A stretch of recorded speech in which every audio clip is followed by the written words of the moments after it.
Good afternoon. Sorry for the delay. It's coming from the harbor.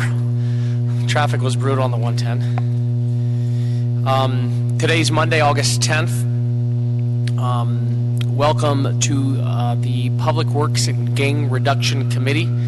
I'm Chairman Councilmember Joe Buscaino. It's kind of our first official meeting of our new council session. We have new members on the committee: Councilmember O'Farrell, Councilmember Rue, and Councilwoman Nuri Martinez. And Mr. Price, glad to have you on the committee, returning. Really appreciate here in this new setting. We're also joined by Councilmember Marquise Harris Dawson. We invited him on a key item here that we're going to hear some presentations on some gang crime in South Los Angeles. And pursuant to Council Rule 74, we welcome you.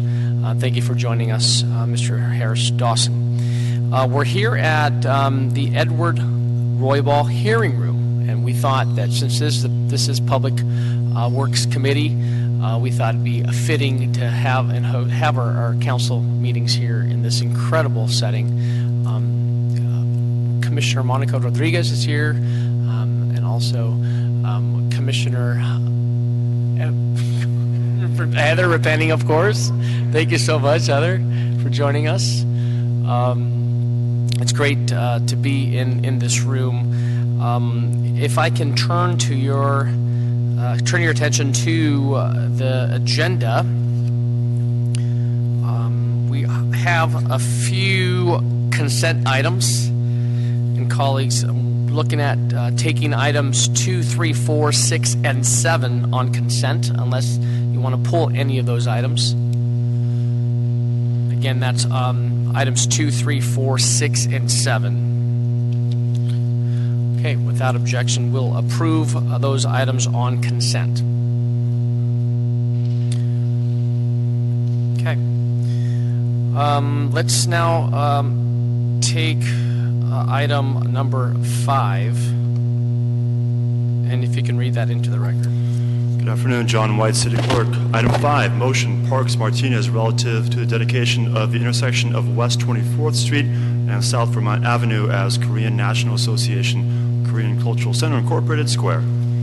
And we pulled this because we have an amendment on the how the sign should read. And if I can read that into the record, the Korean National Association has requested an amendment. So the sign reads as follows: Korean Cultural Center, Inc. Square. And this is per CD 8. And so we will approve item 5 as amended, unless there's any objection to editing that sign. We're good with that. Okay, so without objection, we'll approve item number 5 as amended. Okay, how about item number 1? Item 1, communication from the mayor relative to the appointment of Mr. Joel Jacinto to the Board of Public Works for the term ending June 30, 2020, to fill the vacancy created by the resignation of Mr. Matt Zabo. Fantastic. Mr. Jacinto, please come to the microphone. I'm excited about this appointment. Joel and I had an opportunity to meet in my office. I want to acknowledge Mayor Garcetti and his team for putting forth this recommendation. I just love your energy. You come to the city with so much passion to serve the communities, and that in itself, to me, goes beyond your ability to serve on this commission. Just your love for people, your love for community, love for service. We had a great discussion in our office. I want to thank you for taking on this role. Couple questions, and I'll turn it over to my colleagues. Just tell us a little about yourself and the skills and knowledge and abilities that you will bring to the commission moving forward. Councilmember Buscaino, thank you for that welcome, and to all the committee members, thank you for having me here. It's an honor and a privilege to be in front of you to put my name forward as a commissioner for the Board of Public Works, to further serving the great city of Los Angeles and our mayor. I'll say it, I'll be very transparent. I'm born and raised in the city in San Francisco, but I've been an LA person for a while now. I came to school at UCLA. And in 1981, at that time in my life, student activism helped really shape the person that I am. I met the love of my life when I was 18 at UCLA. And ever since, I've been in this city and living in this great city on the west side in the 11th District. And if I can say anything, that the work that I've been doing in SIPA, Search to Involve Philippine Americans, or SIPA in the 13th District with Council Member O'Farrell, the last couple of years has been about service. Service to our people, service to our community, service to our residents, to our youth and families and businesses. So I'm a community guy. I'm an administrator of a nonprofit organization that scraps, that follows a mission on a daily basis to serve, enrich, and empower. And I want to be able to bring that on a larger level to serve all the constituents and all the residents of Los Angeles. So that's who I am. Do just that. And in our office, in my office, we spoke about the city's infrastructure. You know, we're putting together some policy, crafting some policy on a comprehensive sidewalk repair program in light of the $31 million that we are on the hook due to the ADA lawsuit that we settled. Share some of your ideas in moving forward, and not only addressing the sidewalk issue, but also our streets. A third of our streets are in failed condition. We're working at looking at a series of street smart initiatives and motions that we put forth to look at our efficiencies on how better we can do. Nazario's here as well, can talk to the importance of looking at efficiencies within the city and fixing our streets and maximize the city's resources and moving forward. Correct. Council member and committee members, you know, infrastructure is such a huge aspect of our city life for all constituents. And having been a city resident for over a generation, I understand the challenges of very basic infrastructure things like taking care of streets, of waste collection, of lighting and public safety, and how all those contribute to the quality of life, sort of the quantitative aspect of our citizens and our constituents' lives. So when we're up against issues where we have to spend $1 million for the next 30 years all throughout to repair our sidewalks, it's important that we look at every district and every neighborhood equally and be able to lay down a strategy of taking care of the most problematic areas in a way that we're able to take care of the city as a whole.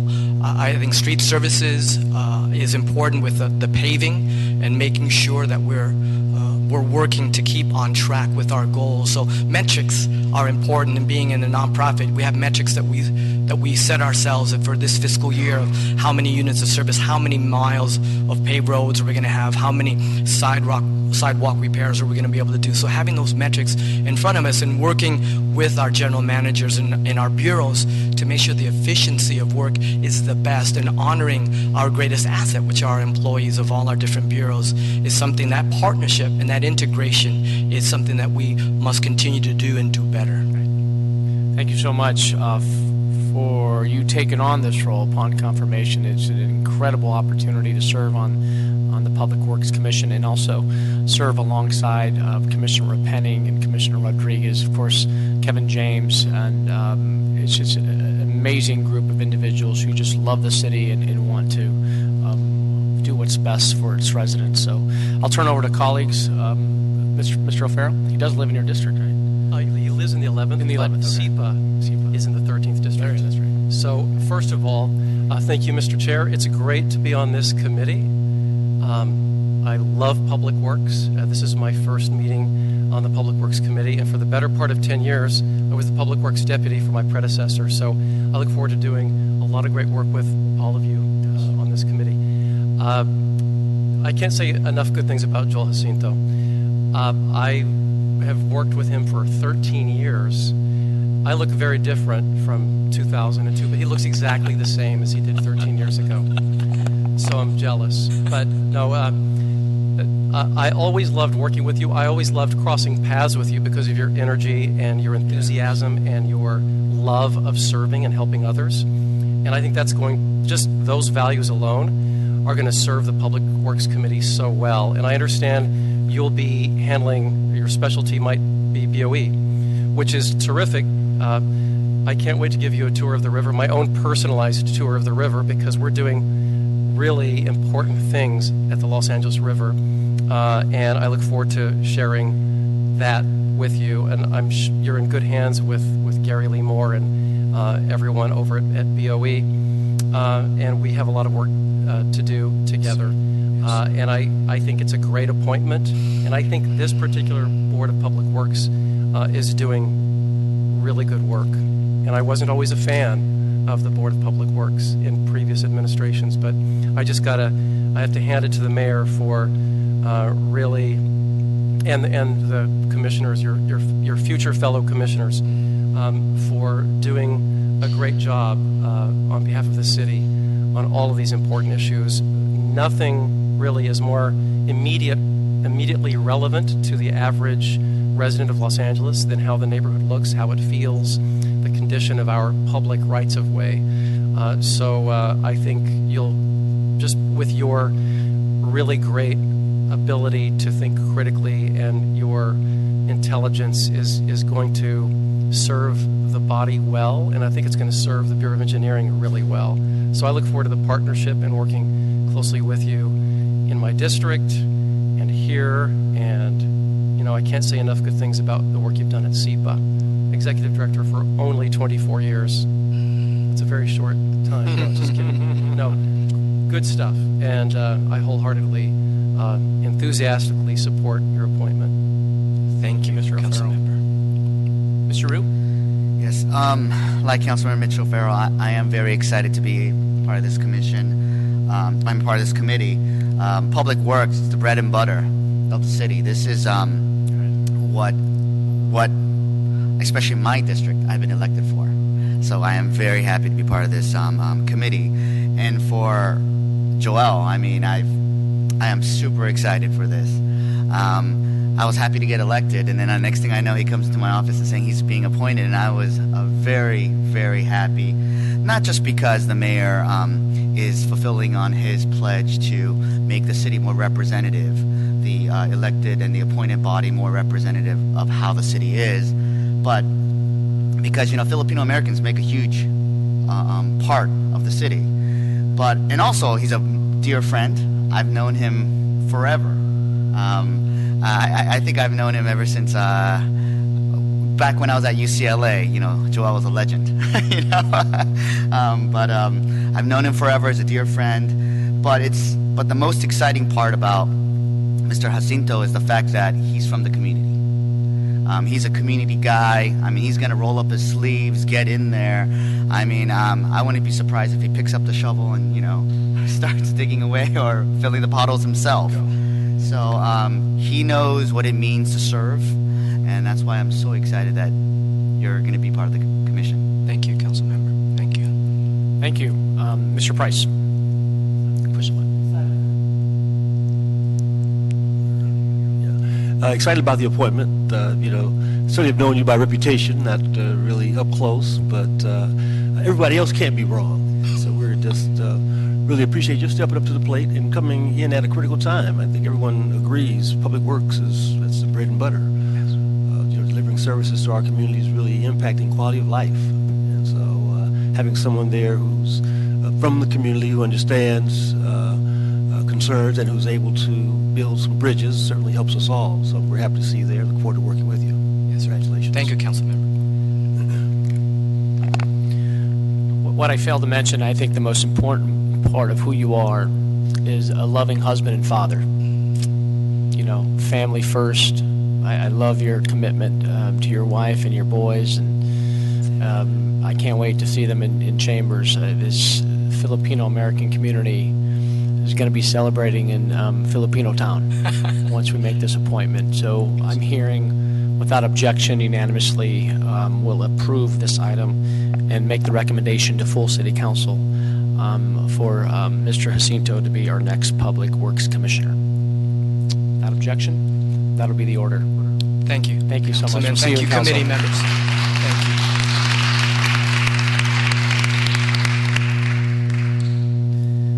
you. Okay, with that, let's take item number 8. Item 8, communication from the mayor and CEO report relative to the selection of contractors to provide gang reduction and gang intervention services in the city's 23 designated grid zones and related actions. Fantastic. Ms. Tremblay, you're here. Thank you, Ann, for joining us. We have a PowerPoint presentation. If you can walk us through that. Bear with me one second. This one. Good afternoon, everyone, council members. Appreciate the time and opportunity to talk to you about our expansion of the Mayor's Office of Gang Reduction and Youth Development to various parts of the city. The continuation and the expansion. I do have copies of the PowerPoint.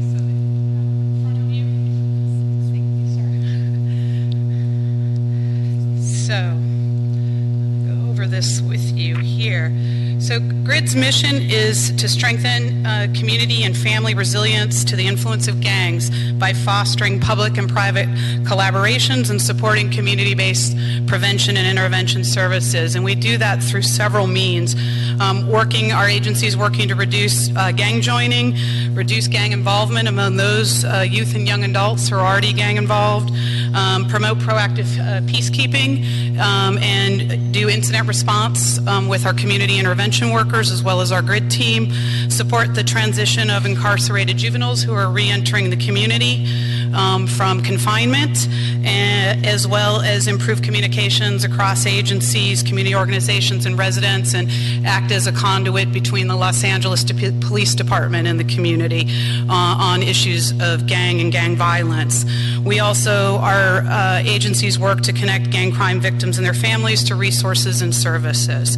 So our goals are closely aligned with the mayor's priority outcomes, particularly those of making our city the safest it can possibly be, working to provide great government service, public service, and services to our residents, and to provide great customer service to the agencies that we work with so that they can fulfill their mission, as well as that connection and development of community relationships.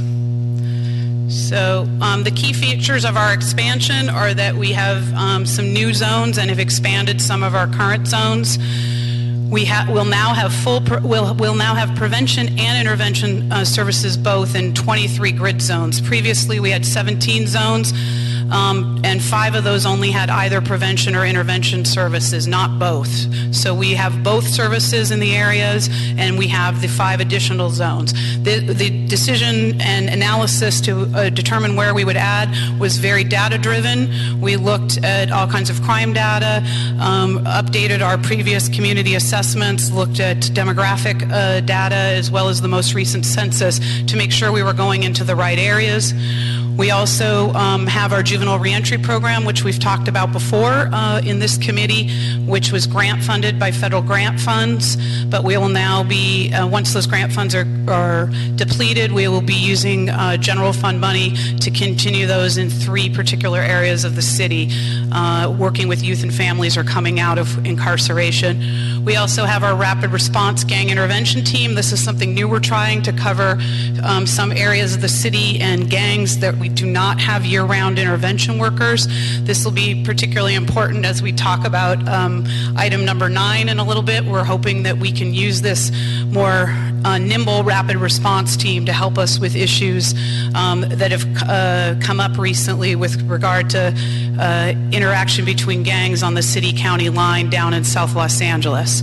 We're also looking to address and connect with issues of family violence, domestic violence in many of our grid zones, since our grid agencies often come across issues of family and domestic violence, so of making sure that they have the training and are prepared and the connection with the entities.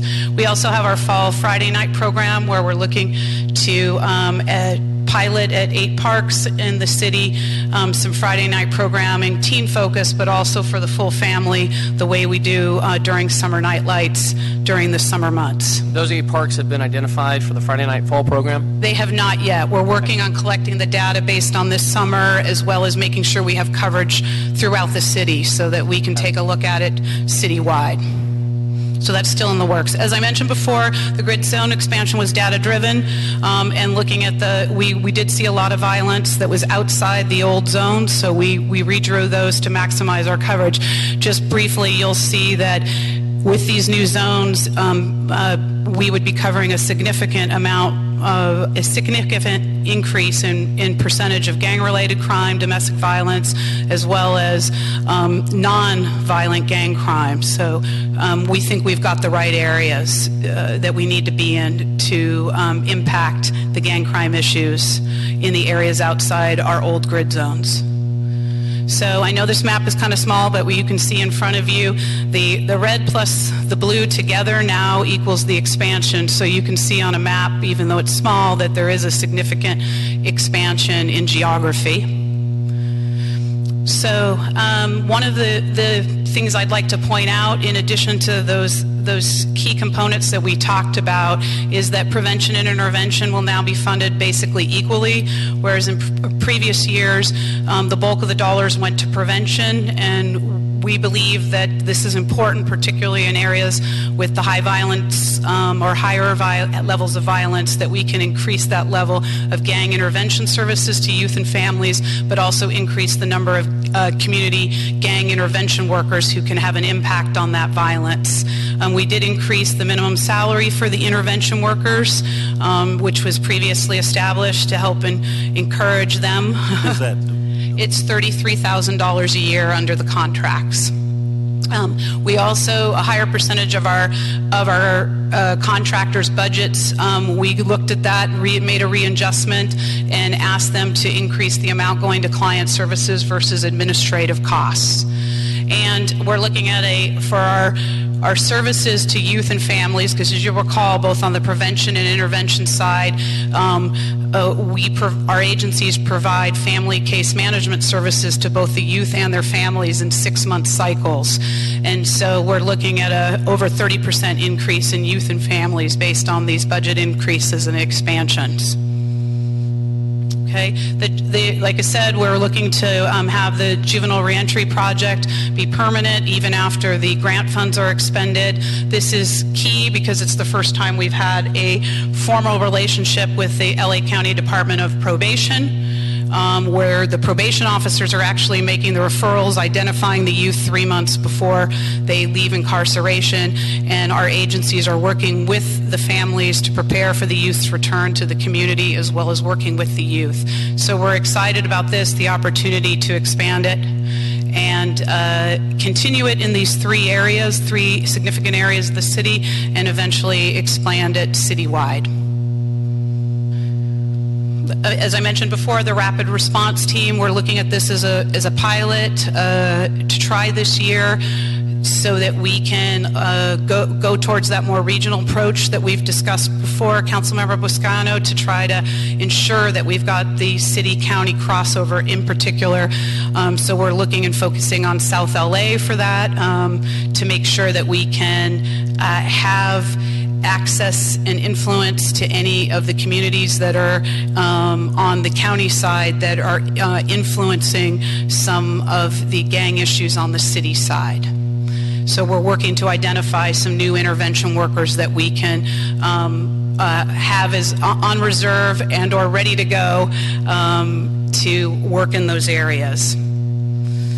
And again, addressing domestic violence, looking at the crossover between domestic violence and gang issues. We saw a significant level of domestic violence in some of the same areas where we're expanding. So for this year, we're starting with training and providing connections and convenings between our grid providers, our DART providers, and other domestic violence agencies to ensure that they can cross-refer and share information, since they will be serving many of the same families. And Ms. Tremley, can you walk us through the response of when a gang intervention worker identifies that there is domestic violence in a household?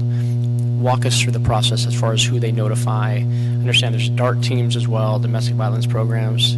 Yes, well, we haven't done it on a formal basis. That's part of this new plan for this year. We started last spring with just identifying the issue and doing some initial training with our prevention and intervention agencies, some who are very familiar with the issue because of the type of agency they are and their experience, some not so much. So what we're planning for this year in this new contract cycle, along with now that there's DART coverage in all of the areas, areas is convening those agencies, so they, the GRID agencies and the DART agents, as well as other domestic violence, even non-DART domestic violence agencies, on a regional basis, so they can connect and know each other and know how to do a warm handoff That'll be part of the and curriculum. referral. That'll be part of the curriculum. Yes, so that will be part. So we'll do those convenings, but we're also going to have a concrete training for both of the GRID staff, so they understand the issues, our prevention and intervention agencies, and then some specialized training for the intervention workers,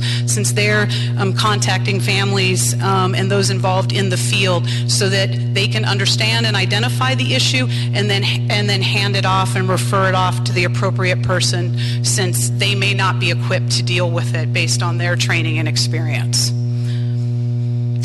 So the last thing is, of course, our Summer Night Lights program, which will continue through to August 28th at our 32 sites, and so that continues, and we're really looking to bring that spirit of Summer Night Lights to these fall Friday night programming, to see if we can continue some of that community engagement, violence reduction, and providing access to free services and programs to communities.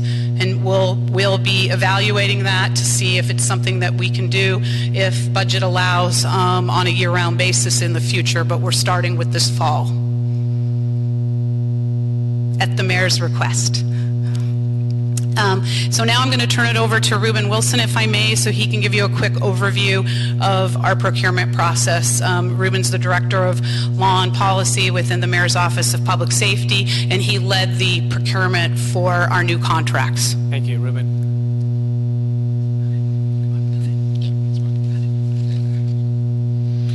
Good afternoon. Good afternoon. So as part of our role in the Mayor's Office of Public Safety, I manage a team. Lift the mic. There you go. I manage a team of attorneys who spend most of their time managing the procurement process and contracting on behalf of police department, fire department, emergency management related to our federal Homeland Security grants. So we handle dozens and dozens of these procurements every year, and we're under a lot of federal regulations about how those are conducted. So as a result, we've got some very standardized policies and procedures for how we do procurements, and we've developed those in conjunction with the city attorney's office. So when GRID was brought into the Mayor's Office of Public Safety 2 years ago, this gave us an opportunity to really, to tighten up a lot of the fiscal processes. So we overhauled the contracts, we overhauled the accounting processes, and now that we are releasing this year's RFP, we sought to align that with the procurement procedures as well. Because our whole goal here was to make sure that the whole process was fair and transparent. So we released RFPs for intervention and prevention in all 23 zones in March. The bidders were required to submit a separate proposal for each zone that they were applying for, because the areas differ and the needs differ from zone to zone. We received about 100 proposals overall. The GRID staff identified about 60 independent volunteers drawn from law enforcement, academia, and community stakeholders to serve as judges to review and score the proposals. And so we assembled 3 judge panels to separately review the bids for each zone separately. And we chose people that had knowledge of the GRID program and knowledge of that particular community that they would be judging. I'm sorry, how many were on each panel? 3 judges per panel. So we assembled the panels without regard to who the applicants were for those particular zones. It was completely separated from that process. We wanted to make sure that we knew the community, but we wanted to make sure that we weren't biasing, the panel. We also did a rigorous conflicts check for all of the judges, just to make sure that none of the judges had financial interests or professional or personal relationships with the agencies they'd be evaluating. All of the judges signed conflict of interest forms, agreeing, to notify us if they saw potential conflicts. And, in several instances, judges had to recuse themselves because they realized that they were judging someone that they did have a relationship with. We gave the judges 3 to 5 weeks to review the proposals. They were given detailed instructions on scoring.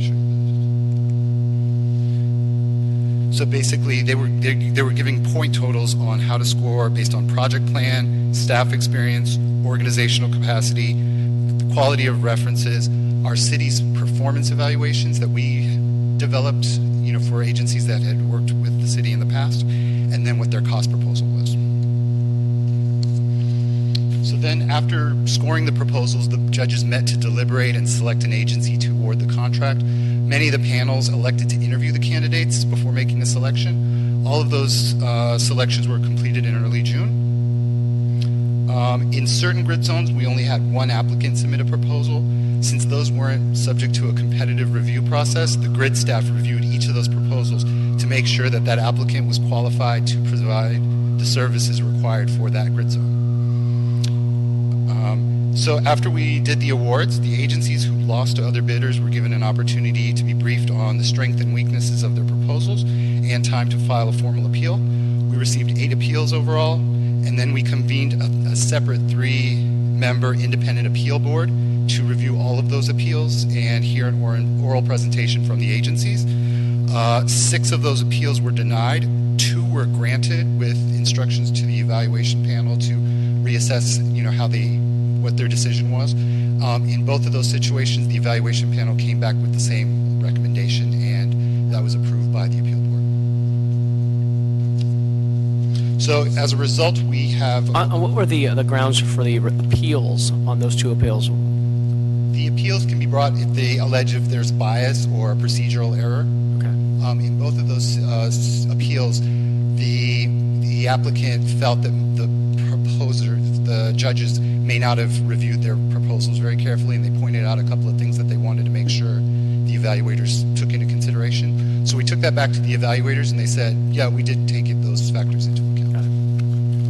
So as a result, we've awarded contracts to 30 different agencies. 7 of them are brand new agencies that didn't have grid contracts before. So that's where we are. Okay. Thank you. Thank you so much. Thank you. I do want to first acknowledge the mayor and his office for expanding our grid zones. Oftentimes, as a senior lead officer, I wondered, the management of this program throughout the city, how it shouldn't take a spike in crime to expand these grid zones. Here we are, we're being proactive as a city to address gang violence, to address both intervention and prevention. And I also like the fact that we're treating both intervention and prevention equally. They're equally important. And as we know, gang crime has no boundaries. It's, my continued effort in looking at this problem, a regional strategy, and bringing in the Sheriff's Department to work alongside our police department as well. Looking forward to continuing this dialogue with both Chief Beck and Sheriff McDonald. I also like the fact that we are focusing both on domestic violence and also the reentry program and expanding our reentry program as well.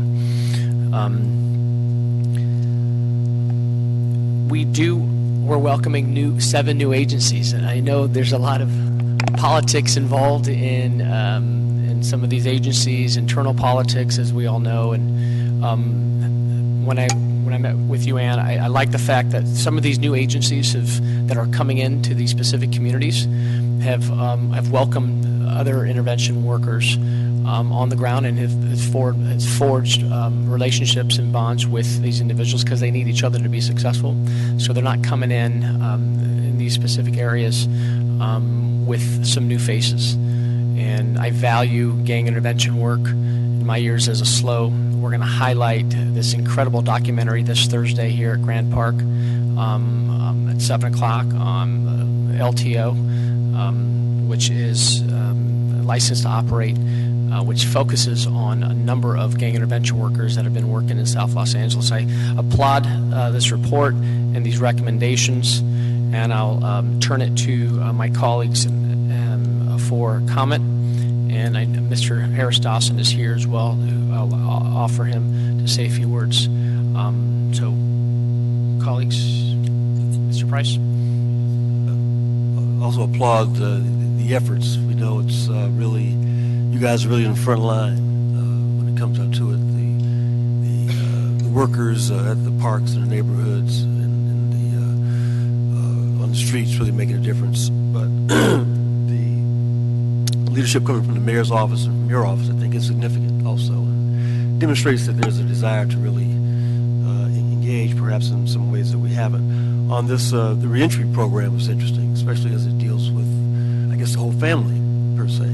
How do you see that really rolling out? Who's going to kind of monitor that? I guess we're going to get some agencies involved. But how's that program going to?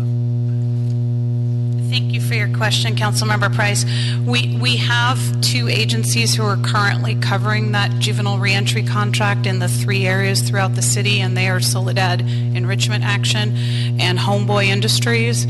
So we're particularly proud of the connection with Homeboy on this particular grant because of their expertise and experience, especially with folks coming directly from incarceration. And although Homeboys does not do traditional street intervention, they're very effective at using what they call navigators, or folks that were formerly gang involved who understand systems and help a young person navigate coming out of being in custody. And so these two agencies, they were selected before in the prior administration when the grant application was done, but they've been doing a good job, and so we're working to have them continue with us. We're in the 77th grid zones and the southeast grid zones, and Cypress Park northeast, or now the northeast grid zone. Those were the 3 where we started, and so we're going to be continuing there for the time being, see how the caseloads are going, and then add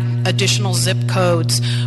We're trying to not go too far too fast with this because it is our first time working directly with LA County Probation, and so we want to make sure that we have the capacity with these agencies to serve appropriately these youth and not have referrals come out that we can't handle. So we're trying to manage it carefully so that we can make sure it's a success. From the county? I'm sorry? Referrals are only from that program? Right now the referrals are coming from LA County Probation because they are the ones that are supervising those youth within the camps or juvenile hall. So it's their probation officers, but the next step is it's a certain unit of probation officers, which I won't bore you with all of their different internal mechanisms, but we're working with probation to expand which youth, probation youth that get connected with us as a mechanism for expanding. And do we have an idea of how many families we want to serve in this program? Well, we're looking at this last year. It was the capacity was up to 80 youth and families between the 2 contractors. So for next year, we're looking at 100 youth and families, and what that means is that that's their caseload capacity, because the case managers can only have a certain number on their caseload before it gets untenable for them to help the youth and families. And I just wanted to return to your early comments so that everybody is aware, with all of our grid services, both prevention and intervention, when we serve youth, we serve their family at the same time. That is not unique to our reentry. Each of our programs are based on serving the youth and the family, and that definition of family can be very broad because our youth come from various types of families, but we engage whoever the adults are in that youth's life, as well as any siblings, to make sure the whole family is supported as we're helping that youth, either preventing them from reducing factors that would lead to gang joining, as well as trying to separate them from the gang if they're already gang involved. Mr. O'Farrell? Thank you, Mr. Chair. I also like to see your intervention and prevention scope expand and include reentry. You have to take the entire context within gang activity and within a family, and that's just a great expansion. And also more zones. That's really important. First of all, I want to thank you, Ms. Tremblay and Mr. Wilson, for coming in to meet with me personally to go over some of the concerns that I had in particular to my district. I really appreciate that, and working with my staff to address those concerns directly.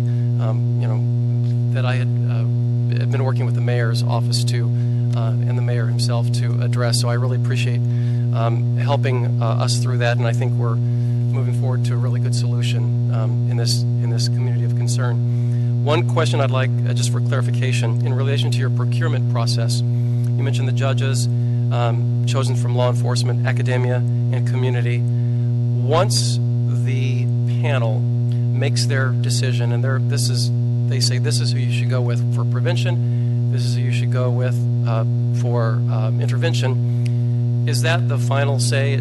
It's handed to you and that's who you award the contract to, or is there one final step? Does it go anywhere else before the decision is ultimately made? Does it go before any other set of eyes before the final decision is made, or is that it?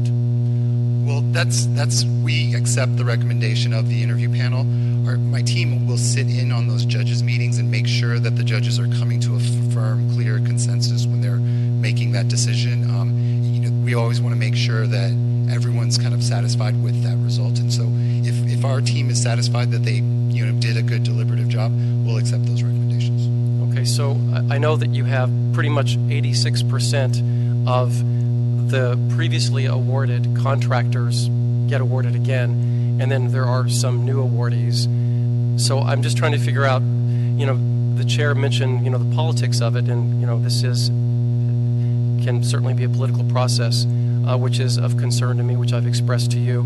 So I just wanted to know where in that, is there a delta between the contractors ultimately chosen and the ones recommended by the panel of judges? How often have you sort of gone in a different direction from what was recommended to you by the panel of judges? In this particular procurement, which is the only one that I have personal experience with as being the director of GRID, we did not make any changes or adjustments, nor were we involved in the procurement process other than to provide information to Mr. Wilson and his team. Because as we've discussed previously in this committee before you joined it, one of the most common complaints and concerns I received upon becoming the director of GRID was concerns about the upcoming procurement process and perceptions. Again, I wasn't here, but certainly perceptions about the fairness, the transparency, or the changing of it after judges had made decisions. So that's why we had a lot of discussions internally under then Deputy Mayor Decker and with Mr. Wilson to make sure that we were working to improve our procurement process, to professionalize it, to have it more mirror what the Mayor's Office of Public Safety did on their numerous procurements, so that procurement experts were handling it rather than GRID staff who, as talented and as wonderful a team as we have, that is not their area of expertise, nor other than me are they lawyers. So I think we worked hard. That's not to say we didn't learn a few things and that we'll continue to improve and enhance the process and accept recommendations and thoughts from people about the process, but we really focused on making it as fair, effective, and transparent as possible. And I think with new agencies, we see that. We see some smaller agencies as well as some larger agencies, some that used to be subcontractors who are now main contractors.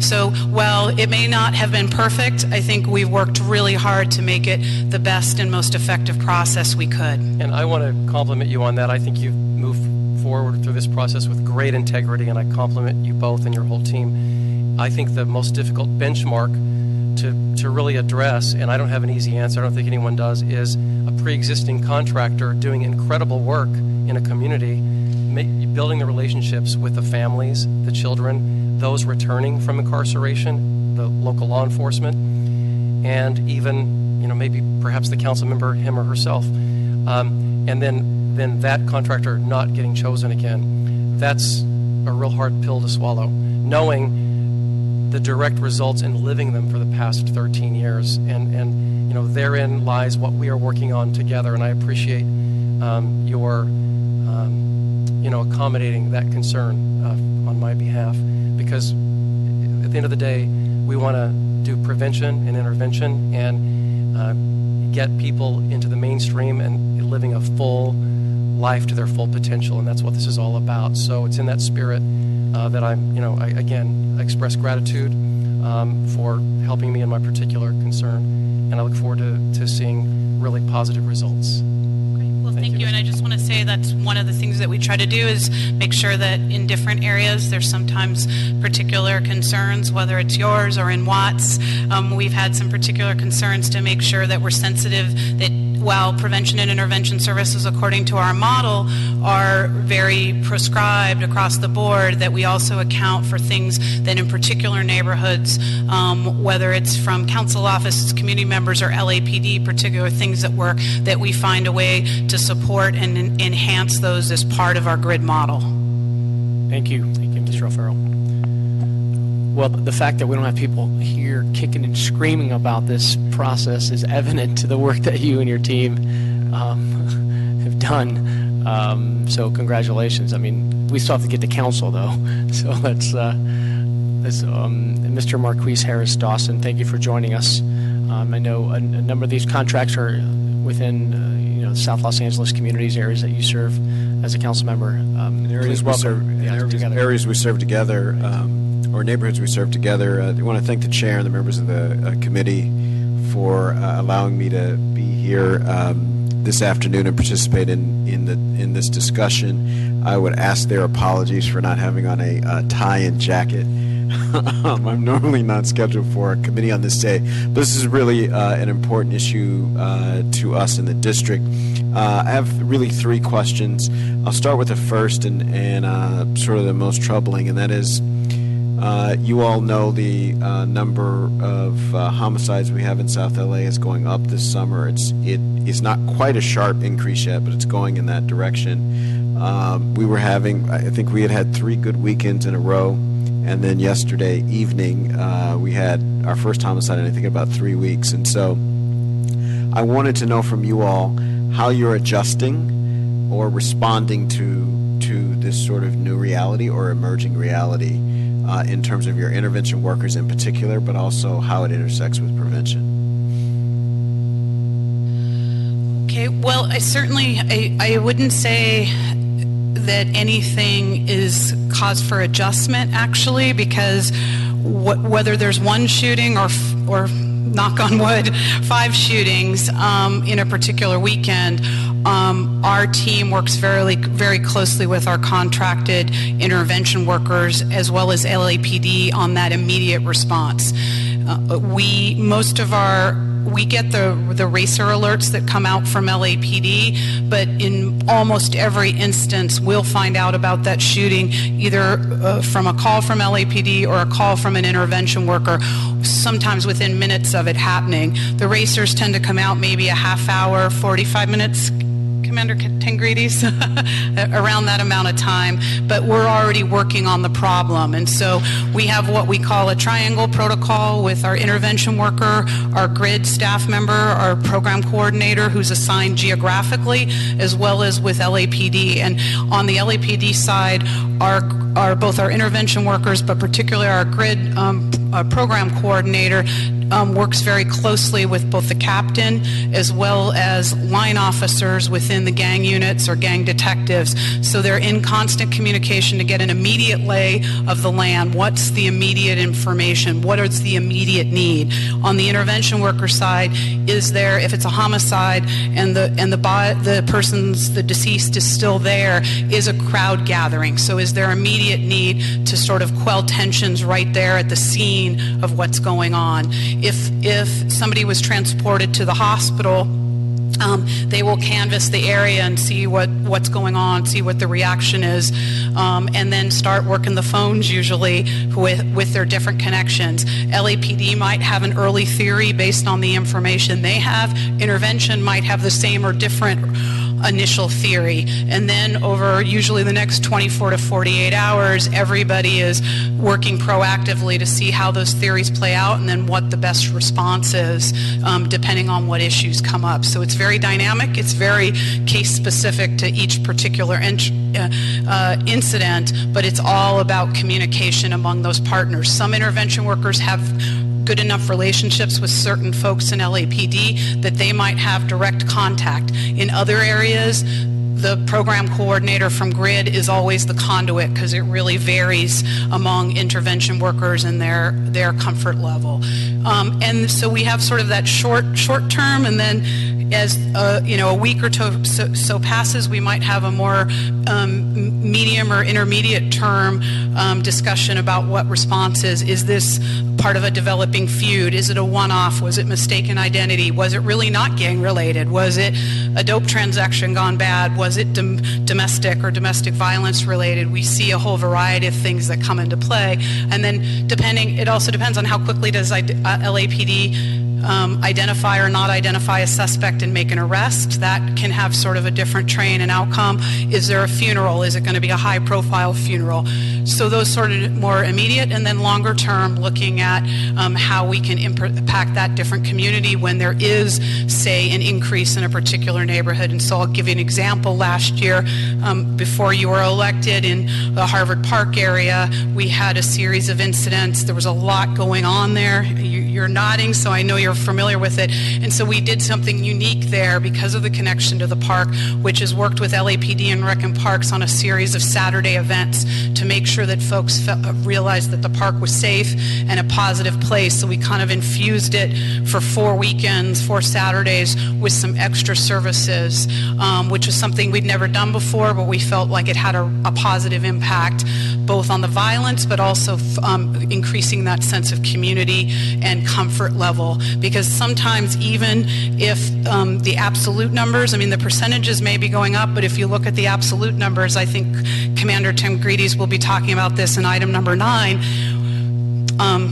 we're still a very, very safe city and still seeing historic lows, but the perception of crime and the perception of violence and the comfort level of these community members is so important to what we do, and we want to respond to that as well and make sure that the community feels safe and comfortable going out. I know you went to Elgin Sutton after some of the incidents that happened there, and I have no doubt that made the community feel better, just as when the mayor went out to feel like it was safe because their elected officials were there in the park.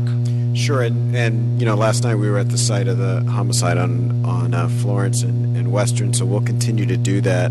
I think the tactic that you described around Harvard Park, I think, is brilliant and exactly sort of what I was meaning by sort of how are you responding? And I think you all did a great meeting with our team last week, so I appreciate you for that. We may follow up. Sure. Because I believe something like that may need to happen this summer.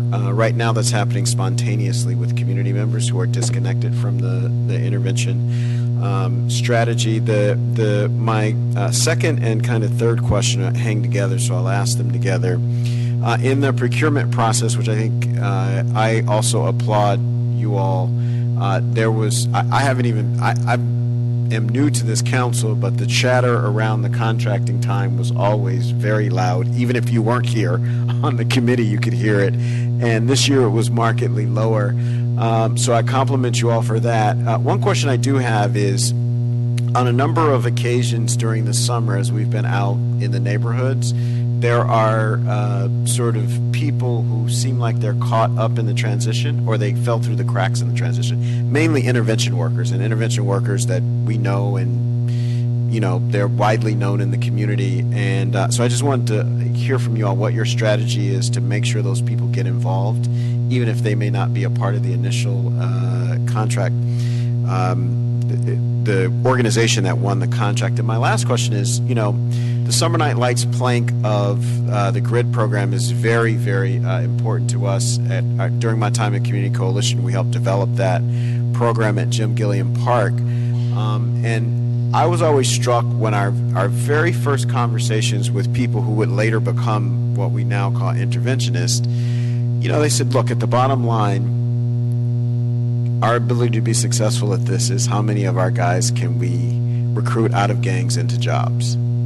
And that's really the thing that competes with jobs. And so I didn't see a whole lot on entrepreneurship and job training. And, I'm mindful that the city's setting aside a bunch of money to fix sidewalks. It seems like a great activity for some of the young people in our community. That's on our radar, absolutely. Yeah. So I just wanted to get a sense of how you all are prepping for that, sort of how you see that in the pipeline going forward. Councilmember Boscano, I think, shares your your idea about connecting with the sidewalks, and we've had that conversation with him and his staff again most recently. So I think we'll have to develop how exactly can we make that connection in a really concrete way with intervention workers and community members who are connected in our grid communities in ways that leave them out of those traditional access points to things like those jobs. And so I look forward to us having a conversation about how together we can do that most effectively. So whether they're grid clients, I mean, that'll be easy if they're grid clients, because we can work directly with our agencies and set up an event or a meeting. But if it's folks who are not grid clients but are connected to those communities, or are folks that have not taken advantage of grid services but are not gang involved and are ready are no longer gang involved and are ready to be connected, that we can make those connections for them along with everybody else, the council offices, other community-based organizations. I think it's going to take a team effort. The jobs and job training it's, if you came into my office, you'd see it on my whiteboard. That is the future and next steps for grid. There's no question that that's where we need to go and connect more of these folks with employment. Summer night lights and being an intervention worker is one way we do that. As part of our training academy for the first time, our Levita Training Academy for the first time this last spring, our intervention workers got 3 units of college credit towards a community organizing certificate. So we're trying to increase their capacity through the Levita training, but also through all the support and training we give them throughout the year so that they are ready for other jobs with soft skills and more concrete skills. But it is a challenge, and in the current budget that I have for the grid office, this is the services that we're able to provide. But there's no question creating that connection and getting all of us in the city unsiloed. Within the mayor's office, I work regularly with Abigail Marquez, who works on workforce development issues for the mayor's team to try to look at those connections. And soon you will all be meeting the director or manager of the mayor's office of Reentry. The mayor asked that I take on the broader issues of reentry, creating an office of reentry. It's not just gang reentry, and soon we'll be announcing the person who will be starting that job at the end of August. And I think a big part of her role will be connecting with job readiness and job placement opportunities across a whole variety of populations, but including our gang population. Thank you, Mr. Marquis Harris-Johnson. You know, that's exciting to have an individual dedicated to reentry in the city. I mean, that elevates the mayor, the city council's commitment to address this issue. I want to, any other questions, comments, colleagues? Before we move on to the next item, you know, 10 years ago, I was a senior lead officer, and we were all asked, all 96 of us, to go to the Amish Recruit Training Center. And there we were met by Pete Carroll, where he came in rah-rah, and he goes, officers, we need to build relationships with former gang members. And at the time, we turned and looked at each other, and we didn't know a former gang member even existed. The past 10 years, you have a police department who has embraced this concept. Nowhere in this country are you going to find a former gang member calling a patrol captain, an area captain, at a scene of a homicide. Where are you going to find this in this country? In a time where you've seen uptick in violent crime across the country, if you look at what's taking shape in Chicago, I mean, that was us 10, 15 years ago. Amazing work that's been done by the city, working hand in hand with these angels in the City of Angels, these former gang members, these gang intervention workers who are on the ground working collectively with our other angels, the men and women of the police department, to ensure that we prevent violence, to ensure that we work collectively to end gang violence in our communities. I'm just proud of the fact that we're continuing this. Not only we're continuing our commitment, but we're expanding these areas. It's like amazing work. Really proud of the work that's been done. Thank you so much for your presentation and the recommendations set before us. I'm going to ask for a motion on this item. Motion to approve.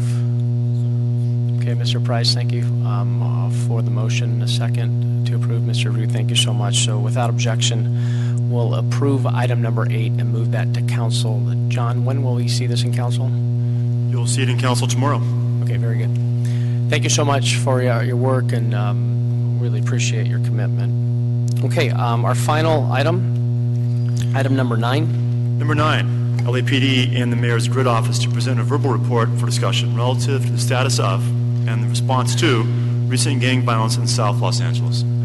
So this was brought forth in light. I asked Dennis Gleason in my office, Mr. Harris Dawson and I have been talking over the last couple weeks and working together on how the recent spike in gang activity in South Los Angeles has impacted our respective communities, to get a verbal report. And I understand that a report's been given to the police commission. We wanted to bring in Assistant Commanding Officer of South Bureau, Commander Phil Tingrides, and also Ann Tremblay, to give us a report on the status of the ongoing concerns that our communities are facing, even more so the homicides at the car wash just yesterday, and the spike in gang violence in South Los Angeles. And if I can turn it over to Commander Tingrides.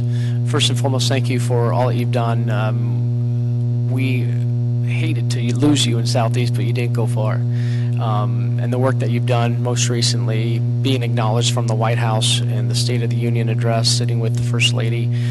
Definitely the work you've done in Watts is gaining national attention. And I know you're humble.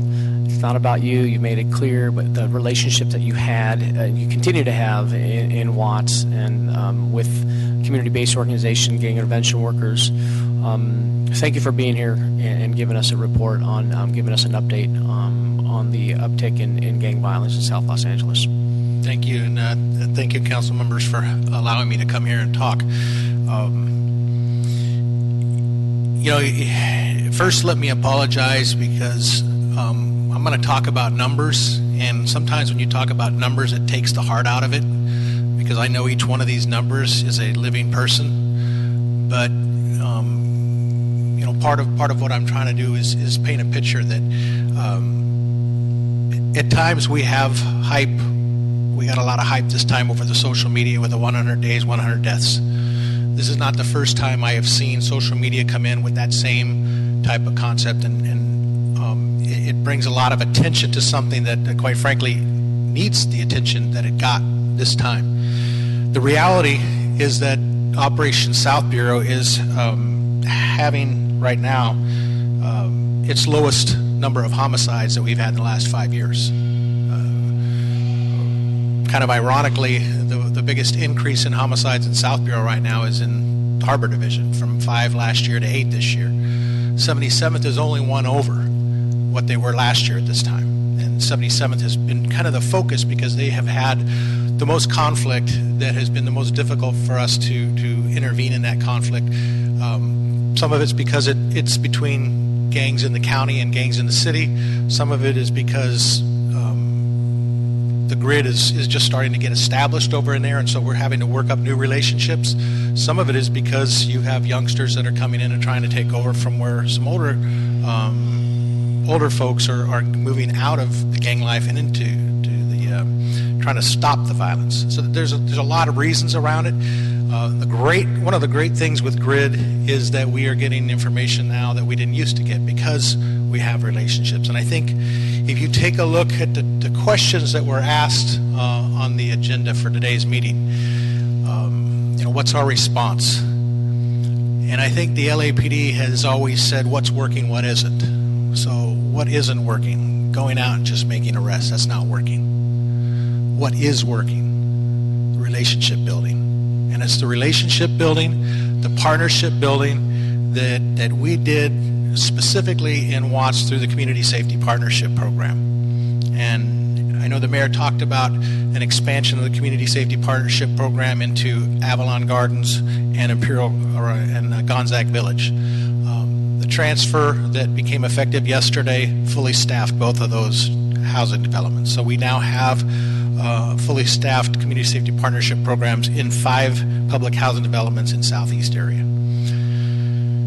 The most significant drop in homicides in South Bureau is in Southeast Division. And it paints an even bigger picture of the success of the Community Safety Partnership and the partnerships with GRID, with the community, with Park and Recs, with everybody who is a stakeholder. In 2011, there were 12 homicides in Watts. Last year, at this time, there were 7. This year, we're at 2. The drop in violence continues to go based on the continued work and building even greater partnerships. And I think that's an important point, because one of the points in the questions that was asked in today's agenda was, what can we do to build confidence so that people report crime?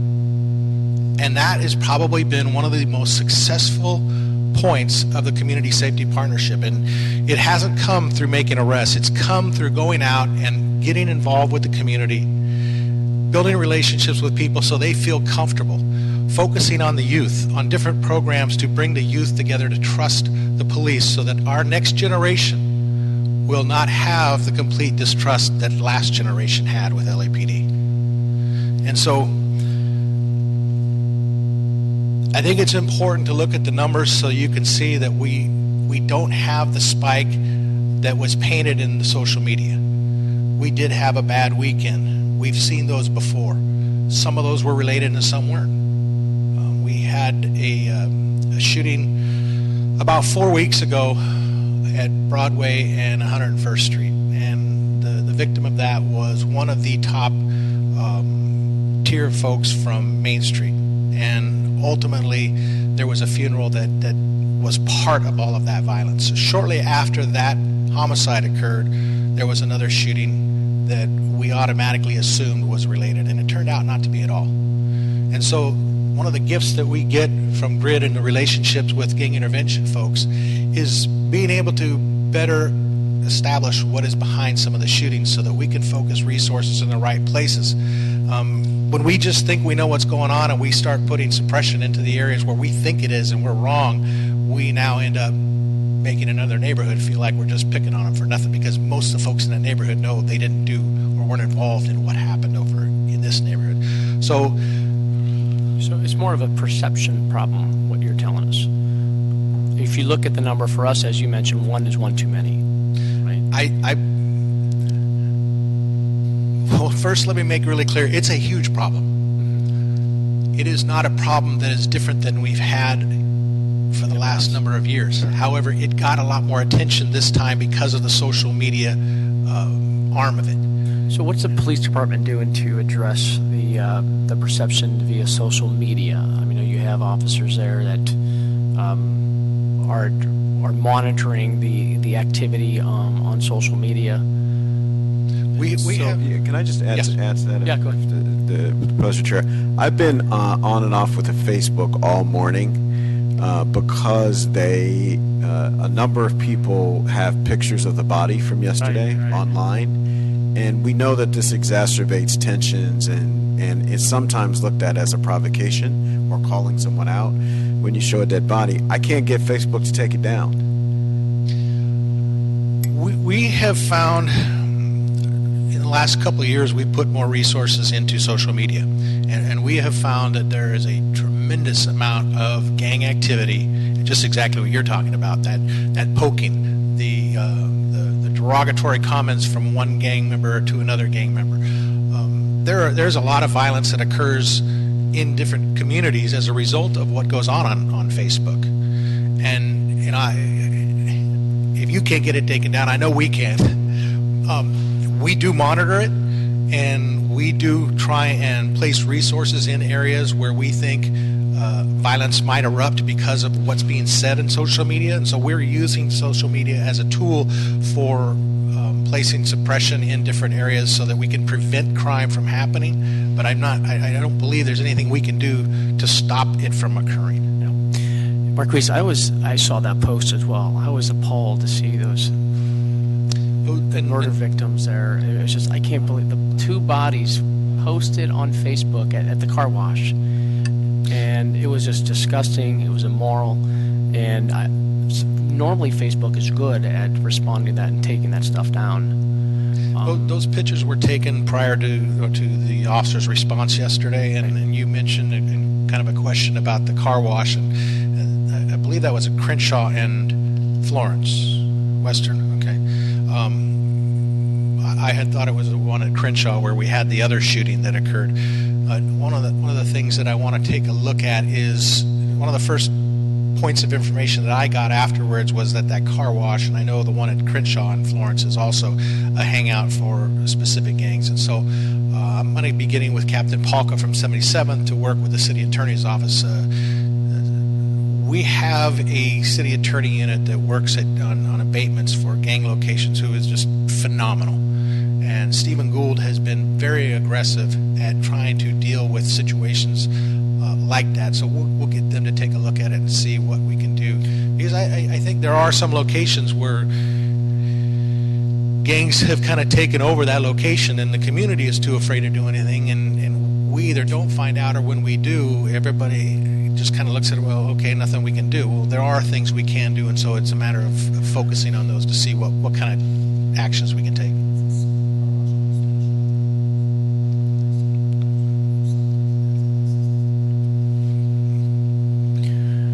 So, Commander, what's the police department doing as far as the deployment? I know we've beefed up our Metro division, creating these task force, crime prevention task force. Are we going to see some deployment in South LA in response to perception? To me, perception is reality. It's happening. People seeing it, obviously, on the social media posts. It's taking place.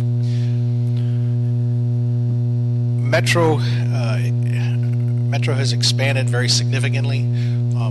Prior to their expansion, when Metro was assigned to an area, they're on a 410, we might see them for 2 to 3 days of a week. Now, because of their expansion, we have a commitment in South Bureau of at least 1 platoon 7 days a week, and they have been there 7 days a week. As a result of them being there full-time, there is a lot more territorial empowerment, if you will. They feel like they're more of a part as opposed to kind of stopping in here and there. We are working. I'm sorry, they feel like they're what? Territorial imperative. Gotcha. They're there every day, and it's the same platoon. And so I know Metropolitan Division is also trying to work in their training with new folks that are coming in, and some of the folks that have been there for a while, to push the relationship-based policing so that it's not just an occupying force coming in and doing enforcement. And I think that's been really, really important to continue what we've tried to put in South Bureau into our suppression. And it's not, as Chief Beck says, it's not what we do, it's how we do it. And I think that's really important, because if we don't have that respect between the police and community members, we're not going to get anywhere, and we will deteriorate the progress we've made with relationships. And so Metro has been extremely effective. They have been there every day. We try and offset the gang unit hours to the Metro hours, and to get better coverage, we evaluate it on a very, very, very daily basis where they're going to go based on activity in the past 24 hours, based on information that we get from Grid, so that we can try and be in the best places possible to stop the violence from happening. And I think the fact that we had that one weekend where we had so many shootings and then it kind of disappeared, we had the appropriate response. And whether or not last night's car wash homicide was connected to that, we don't know yet. Mr. Harris-Dawson, you good? Mr. Price? Push the button. Just thank you, Chief, for your service and for that of your wife.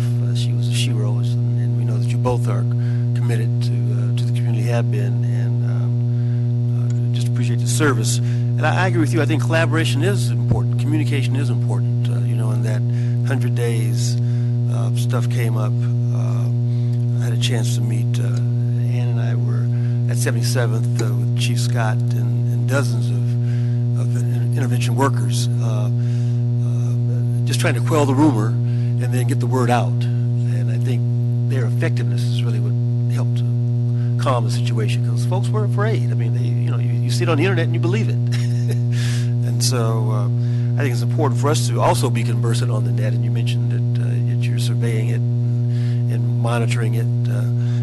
But the fact that we couldn't take something like a body down demonstrates the kind of power that it has and what we're up against. But talk a little bit about, you mentioned Avalon Gardens was included now in one of the CSP program. Talk about that program a little bit more and what the significance is going to be and how it's going to impact. Well, Avalon Gardens and Gonzaga Village are two HACLA public housing developments. They're smaller than the other ones that are in Watts. And so in Jordan, Nickerson, and Imperial Courts, there are 10 officers and a supervisor assigned to each. The 10 and 1 will be split between those two. And I can tell you, Gonzaga has been screaming for a while to get somebody there. Avalon Gardens. Amada's done a tremendous amount of work in Avalon, and they are ready. Yeah. They are. I mean, that speaks volume to what the community thinks about the program when you have so many people that are asking and begging for LAPD to come in and be partners with them, because they've seen the impact, the positive impact that it can have. And so, one of the things that we've really tried to make sure is that we're not just in the public housing development, but also the surrounding community. In Green Meadows Park, right across the street, there's a high school right across the street, and it's our intent to not just be in the public housing development, but also in the surrounding area, all the way up to Manchester, into Green Meadows Park, and to provide footbeats and build relationships in that entire area, because we found in Watts, and one of the community members told me ahead of time, he says, if you get control of the public housing developments, you have control of Watts. And the public housing developments have a tremendous impact on the surrounding neighborhoods. And so we took that information that we got from the community, and we worked not just in the developments, but surrounding areas, and it has had, violent crime-wise, just a very dramatic effect. In 2000 So what happens with task force? Improved foot patrolling and what else? What else we do different? It's foot patrol. It is relationship building. It is programming. The Watts Bears is part of the Community Safety Partnership. Debbie Allen Dance is part of it. We have tutoring volunteers from USC and UCLA.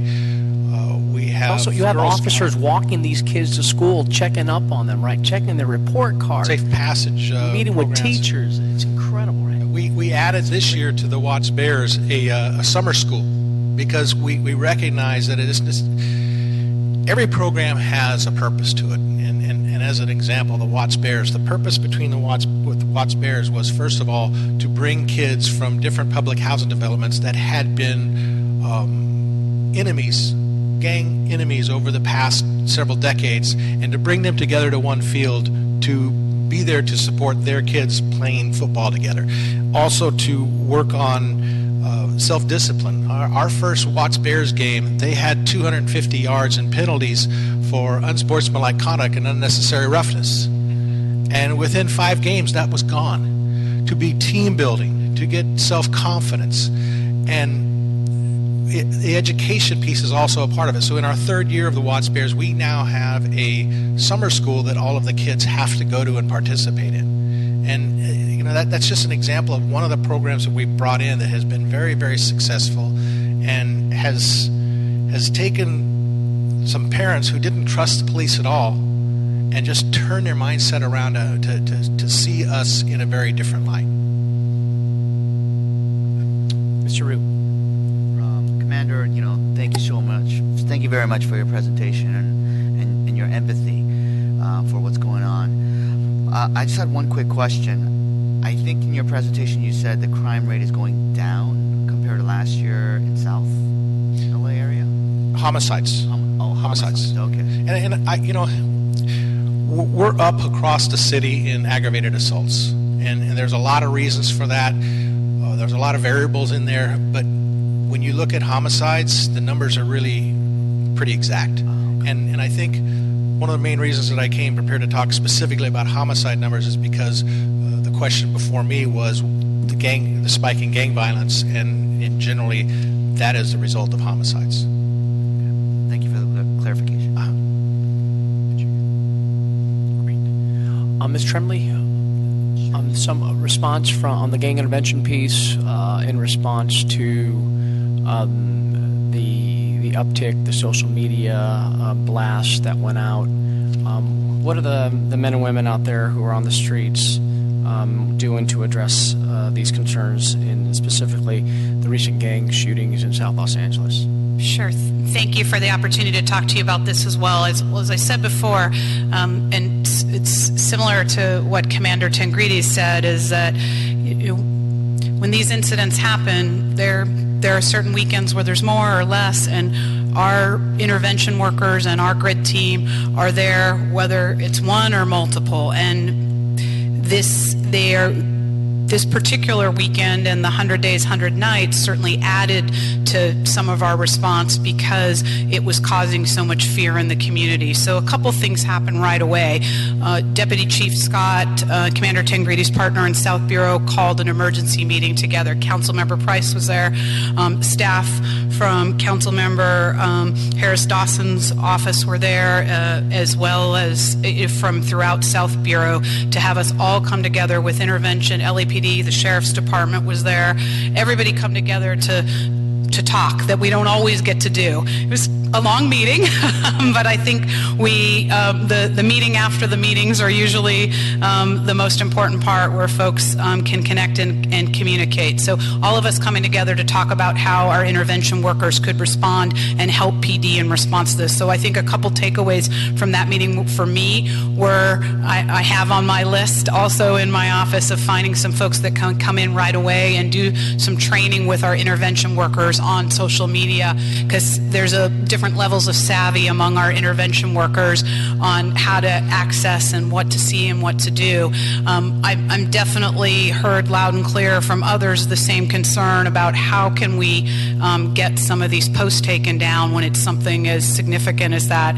And I think that's something that I will talk to my former colleagues in the city attorney's office to see if they have some ideas and suggestions for us about how we might be able to do that, because I think that's important. We also sort of talked through issues about how interventionists can talk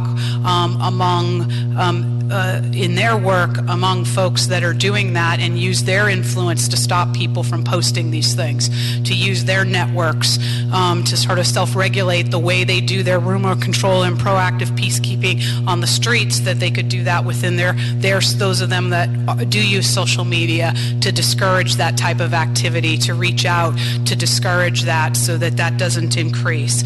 A couple other things we did in the immediate aftermath. The mayor asked us to sort of redouble our efforts to make sure everybody was on board. We reached out to all our agencies in the area, make sure everybody's on the same page, understand the issues, understand what PD was hearing, that there isn't any, that there wasn't any significant truth to this idea that there was going to be an increase in violence. Just quickly, a couple things that we did immediately to deal with the perception of violence is the mayor came out to meet with our Summer Nightlife Youth Squad team that would be going out to the parks in that area. One of the homicides from that weekend was an intervention worker who worked with us for Summer Night Lights at a particular park, so we wanted to make sure everybody who worked at that park felt safe and knew that we were being proactive. LAPD came out at that next night, that Wednesday night, in very strong force for that particular parks and others in the neighborhood. So the youth squad felt really relieved to know that the mayor was able to come out and talk to them and sort of relieve some of their anxiety. Same with Rec and Park staff, our city workers, who were also concerned about whether it was safe for them. The mayor did a meeting with some of the RAP staff that was there working with us with the youth squad, so he could share what we were doing with them directly. The mayor also went out to Algin Sutton. I know Councilmember Harris Dawson did as well, so that the community could feel that it was safe. So that was sort of our immediate. I think it goes to what I talked about earlier, the rapid response team. I think no question that some of the issues the city-county crossover issues that have come up and come to sort of heightened light because of this. We're working to activate that very quickly in this area because we think it's the right place to start this trial with the rapid response team because of some of the issues that are going on. Commander Tangrides noted that not all of them came out as some of the same issues, but we know there are some challenges between a couple gangs on the city and county side, so trying to make sure that we have that coverage of intervention work on the county side through the rapid response team. I just had a phone conference this morning where some of our contractors have identified some potential workers on the county side to help us with that issue. So we'll have to get them up and running, get them the background check and all that sort of thing so we can get them implemented. And again, our hope is with this rapid response idea that will be a more nimble and quick way for us to respond. So I think we've done a lot of the quick activities. Longer term, it's just continuing to build relationships, making sure our new agencies are supported, because some of these neighborhoods are covered by agencies who have not been grid contractors before, particularly in CD8 and CD15. So working with them, building their capacity, having them help influence it, plus the add of the rapid response team, as well as, of course, in your district, we do have the safe passage to complement the community safety partnership in and around the developments, and that will be continuing because of the funding from HACLA. Fantastic. Thank you. Go ahead, Mr. Thank you, Mr. Chair. In terms of the new contractors in CD8, I was concerned that a lot of the intervention workers that had been there in the past are not there now. And again, I haven't gone into it and looked into it. I know one person, I had to help them with some immigration stuff. Okay. So that could have been one of the reasons. But I just wanted to get a sense for the new contractors, especially how are they being connected to the people with the license to operate in the community? I'm sorry, I may have misunderstood your question. So they're new contractors. Mm-hmm. How do we make sure they're connected with the people who've been doing intervention work on the ground? Okay. Well, I think for in your district, there's only one new area. So in those other two areas, those are in the new area. Well, that's part of our vetting. When they propose to us who should be working in that area, we take a look at who they are, talk to our contacts to find out if those folks have the ability and experience, and sometimes we don't know or can't find out, so we've got to take a chance and then see where it goes. And then for some folks, then we sometimes have intervention workers that are just summer night lights intervention workers in particular areas that we do through a separate contract with regard to, I think, the person that you're talking about, through a separate contract through summer night lights. Alrighty. Thank you so much. I would, and thank you, Marquise, for joining us. You're more than welcome anytime to join us. I know the gang reduction is very important to you and your community. Thank you for your insight and your questions. I'm going to ask that we continue this item. I'd like to get a report back in 30 days to see where we're at on the homicides in South Los Angeles specifically. And no action. This was an information only item. And I don't have any general public comment cards, John, right? So if I may, colleagues, quickly take 2 minutes of your time to show the trailer of the License to Operate documentary that we're going to show here at an outdoor film at Central Park, Grand Park, rather, this Thursday. It's free to the public, 7 p.m., A Better LA has put together this incredible documentary, recently showcased at the Seattle Film Festival. Amazing reviews from the entertainment community. So, Dennis, if you can cue that.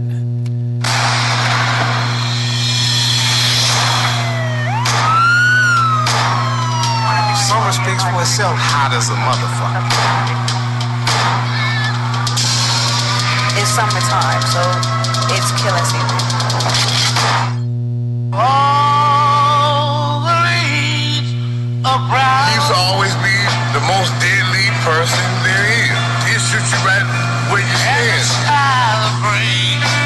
If he can change, you can change. Oh, guess I really want revenge. Cause he even make it past 18. I'll be saved. If I were in LA. I come from Gardena. I come from Shotgun. You got a Denver Lane here. You got an East Coast here. You got an Underground here. You got a 9-0 here. You hear me? You got Miller Gangsters here. That's about 5 or 6 cents that I just named. Now with that alone, you know how much stop with just us putting ourselves in a position to stop doing this bullshit that we've been doing? One thing that I would like for someone to be able to say about me when that time comes, I was man enough to stand up for change. Somebody help me now. I'm LT.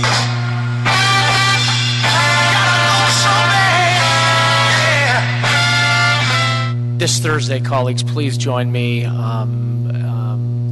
Incredible story of the work that our gang intervention workers do day in and day out in partnership with the men and women of the Los Angeles Police Department. So Thursday, 7 p.m.